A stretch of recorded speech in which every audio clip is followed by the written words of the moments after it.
Hello, my name is Dawn Marie Roeder from Scottsdale, Arizona. I was 21 years old when I drove with my boyfriend to a Planned Parenthood clinic and made the worst decision of my life by having an abortion. I naively believed that because we had made an appointment with a clinic that had Planned and Parenthood in its name, the staff would offer sound counsel and provide us with an alternative to abortion. Instead, I learned that they helped me plan the death of my child. As a young girl growing up in northeastern Pennsylvania, I had a deep hunger for my faith and looked forward to attending catechism classes every Sunday. My parents encouraged my younger brother and myself to pray, and we attended church every Sunday as a family. Unfortunately, my trust in God was shattered after my uncle sexually abused me in my early adolescence. I told my family what happened, but they ignored my cry for help. My broken heart and shattered faith led me to some destructive choices in adolescence and young adulthood. I began to abuse alcohol and became promiscuous to try and cope with the pain. In 1986, after finishing 1 year at Penn State University, my family moved to Scottsdale, Arizona. I thought this move would be a great avenue for a new start. The only problem was my old behaviors of alcohol abuse and promiscuity came with me. We arrived in Arizona on my 20th birthday, and I immediately entered the party scene, and 6 months later met the person I believed was the man of my dreams. Unfortunately, we never gave our budding friendship a chance to mature because we immediately entered into a sexual relationship which led to my getting pregnant 6 months later. We were both attending ASU at the time of my pregnancy. Because my boyfriend's focus was school, he told me that having a baby was not an option for him. Going to my family for help, as I had learned in the past, was not an option either. So doubting that I could care for a child on my own, I made an appointment at a Planned Parenthood clinic. As we were driving to the clinic, I remember grappling with God and my conscience to stop us from making a terrible mistake.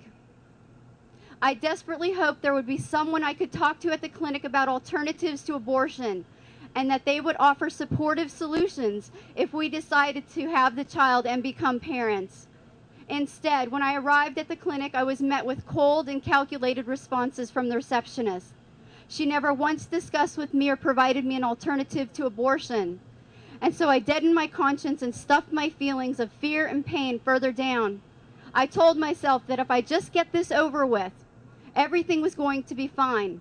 After all, I argued to myself, the government says this is okay. Why am I making such a big deal about it? Little did I know that that one choice would reap life-altering and tragic consequences. When I finished the paperwork at the front desk, I was then escorted into a surgical room by a nurse. I kept asking the nurse if this was going to hurt, and she kept telling me that it wouldn't, that I would be just fine. I remember deadening my conscience further and thinking to myself, she is a nurse. She's supposed to help people get better. She wouldn't lie to me. And yet I could feel the suffocating feeling that she was.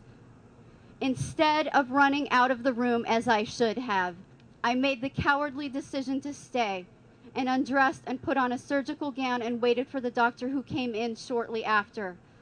Speaking mostly to the nurse, he began with instruments of destruction in hand to quickly and methodically suck part of my 6-week-old baby from my womb. Several days later in my home, I discovered another part of my baby, which passed into the bathroom tissue paper, which is a devastating memory scorched on my conscience. This choice was not a solution, but only compounded the shame and guilt I had already felt. My boyfriend told me shortly after the abortion that I went from vivacious to solemn and withdrawn. We broke up soon after, and I began to drink more heavily, becoming severely depressed and anxious, with my life spinning more and more out of control. I cried to God to help me get off this roller coaster of binge drinking, or myself or somebody else might get hurt. I had no idea how to stop the pain. Then in the summer of July of 1988, the hound from heaven heard my cry, in of all places but a nightclub. While in the middle of the glitz of a Scottsdale nightclub, it was as if the headlights of an 18-wheeler were turned on in the center of my soul, and I began to ask myself, what am I doing with my life and why am I here?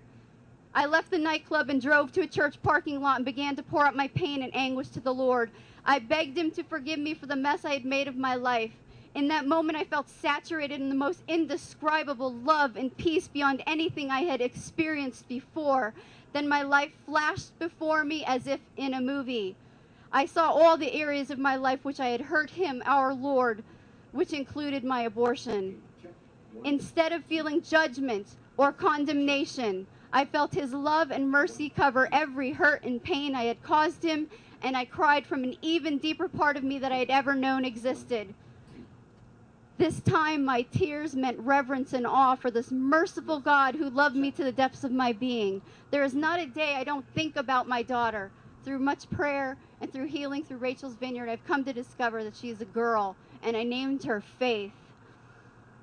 That day of July, I encountered a trustworthy God, and he intends hope and faith and love for all his children.